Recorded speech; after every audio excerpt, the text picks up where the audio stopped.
Did Obi-Wan Kenobi reveal who saved Grogu?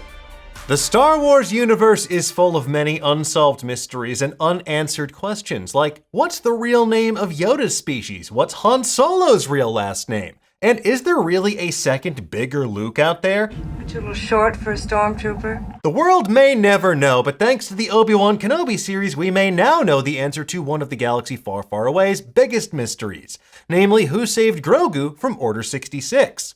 The potential answer comes in Obi-Wan Kenobi Episode 3, and we're going to break it all down for you in just a moment.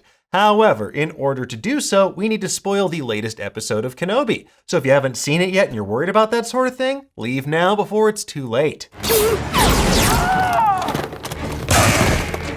Okay, let's get into it, shall we? The latest episode of Obi-Wan Kenobi introduces us to the Path. It's an underground network of safe houses across the galaxy for Jedi on the run from the Empire in the wake of Order 66.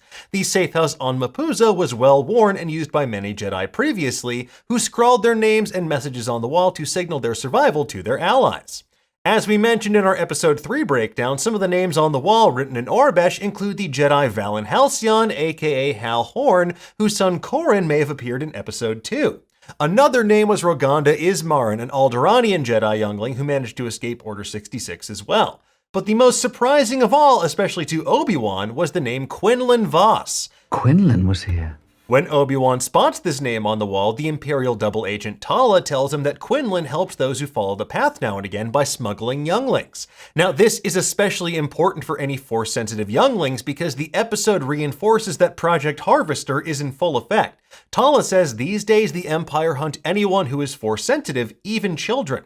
First referenced in the Clone Wars episode Children of the Force, Project Harvester was the Empire's initiative to capture Force-sensitive kids and transform them into agents of the dark side from a very early age. It's heavily implied on Kenobi that Reva, the third sister, was one of these kids taken from the Jedi Temple on Coruscant on the night of Order 66. Now she serves as an Inquisitor with grand ambitions. As Tala mentions, though, they don't know what happens to all of the kids as they're never seen again after they're taken. From what we learn later in The Mandalorian and The Rise of Skywalker, Palpatine was into some seriously sick Sith science. He used the midichlorian-rich blood of beings like Grogu to fuel his cloning experiments and recreate the Prestige with weird snow homunculi.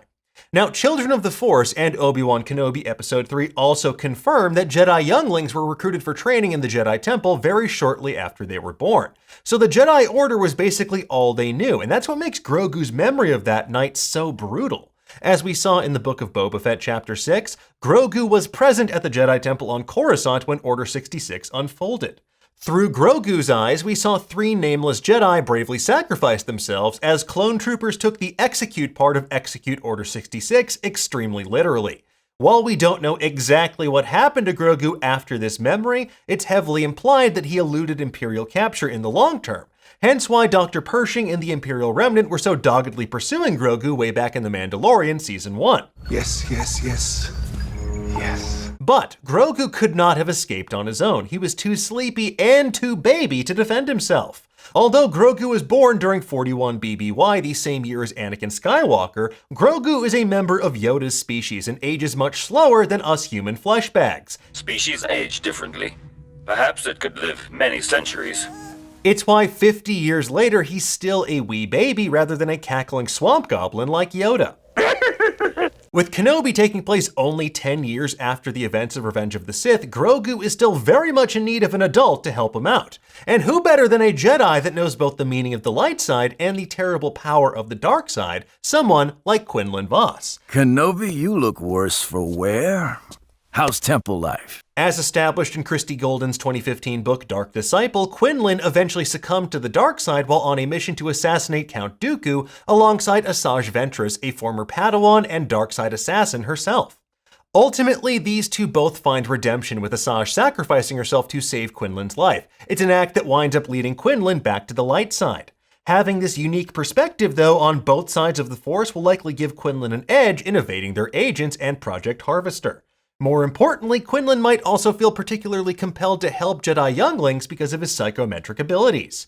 He has the power to sense the memories of others when he touches objects they have touched. So, if Quinlan, say, laid his hands on Grogu's floating cradle, he might have witnessed those same flashbacks we saw through Grogu's eyes in the Book of Boba Fett, despite Grogu having buried most of his traumatic memories deep inside.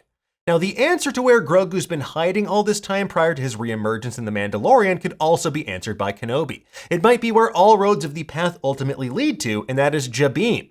Jabiim is an Outer Rim world that first appeared in 2003's Star Wars Republic number 55, a comic that is no longer canon.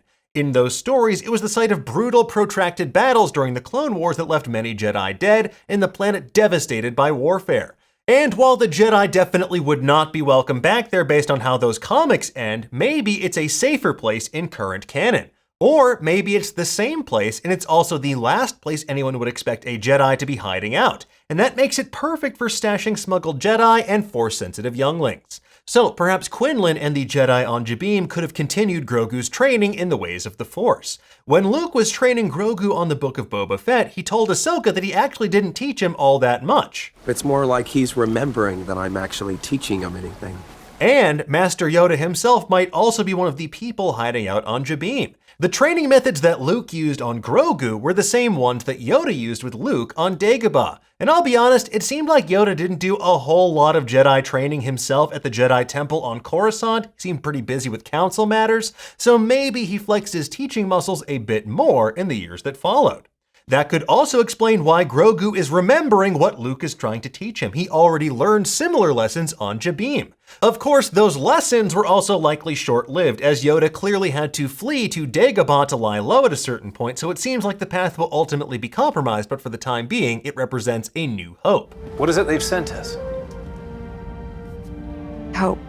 Now, it's currently unclear if we will in fact meet Quinlan Vos in this show, but with Leia in Reva's clutches and Obi-Wan wounded from Darth Vader's backyard barbecue, it seems like our heroes may need help from someone who knows both the power of the dark side and is an elite tracker that specializes in rescuing Force-sensitive younglings. Someone like Quinlan Vos. Quinwatch.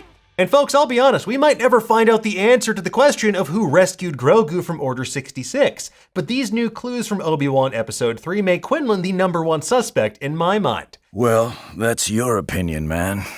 We'll keep our eyes peeled for even more clues in the episodes ahead as they emerge, and we might even get some more answers when The Mandalorian Season 3 premieres in February 2023. In the meantime, though, folks, tell us, what do you think of this theory? Do you think we'll see Quinlan Vos and Obi-Wan Kenobi? Will he be played by O'Shea Jackson Jr.? And who do you think rescued Grogu from Order 66? Let us know in the comments below, and for the latest and greatest in the world of pop culture, make sure you stay tuned to Nerdist.com.